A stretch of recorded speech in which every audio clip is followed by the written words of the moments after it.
하루에 38명씩 자살을 했다. 교육학 속에서 자살을 어떻게 볼 것이냐. 덴마크는 매일 45분 이상의 운동을 의무화한다는 거예요. 우리의 교육 환경 어떻죠?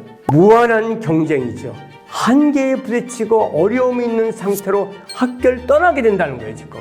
안녕하세요. 송인섭 교수입니다. 며칠 전에 비통한 뉴스가 하나 있었는데요. OECD 국가 중에서 자살률이 한국이 1위라는 걸 제가 봤습니다. 작년 한 해 하루에 38명씩 자살을 했다. 이런 문제를 보고 교육학 속에서 자살을 어떻게 볼 것이냐. 학교에서 받는 교육의 목적은 뭐냐면 내가 나를 보는 거는 주관적 자아래요. 그리고 밖에서 송인섭을 보는 또 하나의 자아가 있는데 그걸 우리가 객관적인 자아래요.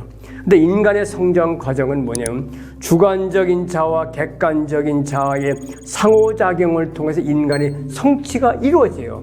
친구하고의 상대적인 관계, 선생님, 그리고 학부모예요. 객관적인 자아가 나를 어떻게 보느냐. 이 두 가지가 결합해서 인간의 행동이 이루어진다는 거예요. 그거를 가장 많이 경험하는 데가 바로 학교죠. 근데 우리의 교육 환경은 어떻죠? 무한한 경쟁이죠. 학업 성취라는 경쟁이죠.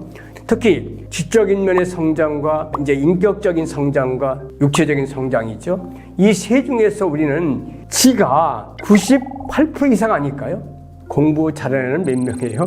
10% 정도까지 인정을 받고 나머지는 이제 인정을 못 받는데 그에 대한 그 충격적인 질책이 알게 모르게 크게 된다는 거예요. 한계에 부딪히고 어려움이 있는 상태로 학교를 떠나게 된다는 거예요, 지금. 그래서 제가 얘기하고 싶은 거는 이와 같은 자살 방지는 학교에서 이루어지는 주관적인 자아와 객관적인 자아의 상호작용 속에서 우리는 어떻게 아이를 긍정적으로 키울 거냐라는 지점에서 본다면 이런 자살률의 근원적인 문제를 해결할 수 있다고 저는 보고 있겠고요. 미국의 공립학교는 아시는 것처럼 학생들이 상당히 좀 자기 스타일대로 가거든요.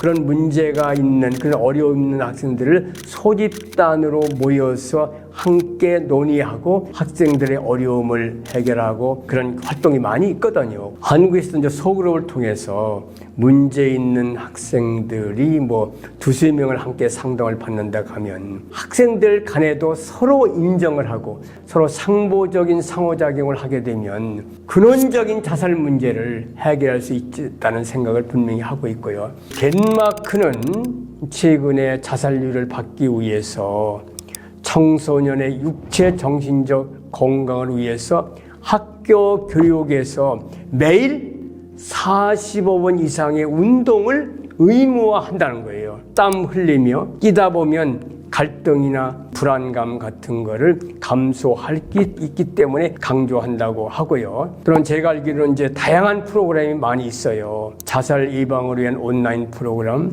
국가기관, 노인복지법 이런 것들이 많이 있는데요.